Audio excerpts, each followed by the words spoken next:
Hello, so my presentation is about the social learning theory and the differential association theory.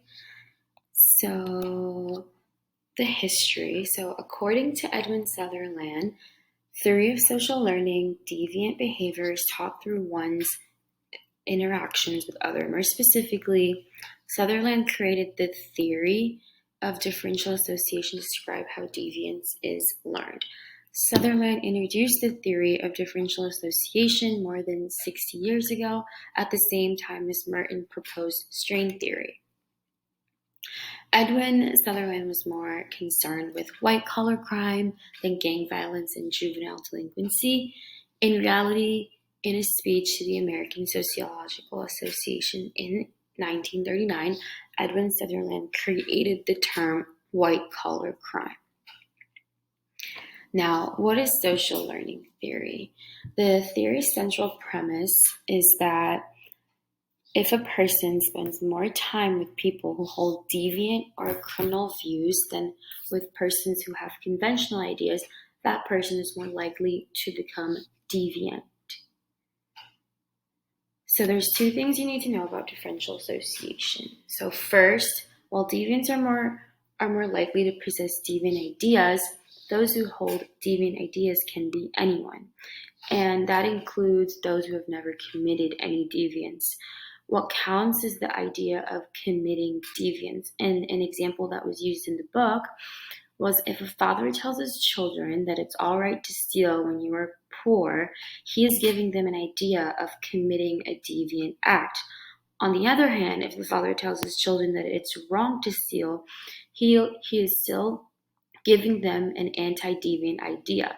The emphasis here is on whether the father gives his children deviant or anti-deviant ideas, not whether the father himself is a deviant or non-deviant. And the second thing to know is the notion isn't limited to a single sort of association, such as deviant association or exposure to deviant ideas. Individuals who have a lot of contact with deviant ideas are not likely to become deviant, according to the theory. And an example was like lawyers may have a lot of contacts with criminal clients, but they're not necessarily criminals themselves. Now, the strengths of the theory. So, while most other deviance theories, such as cultural deviance, social disorganization, exclusively focuses on blue-collar crimes, the differential association theory clearly explains white-collar crime that a lot of other theories don't. For instance, in a public office or a large corporation, there might not exist a general culture of corruption.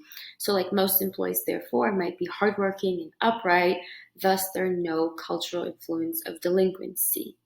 Also, given the high entry barriers to white-collar jobs in the form of educational qualifications and social and cultural capital, most employees are unlikely to be first-generation lower-class immigrants or products of any form of social disorganization.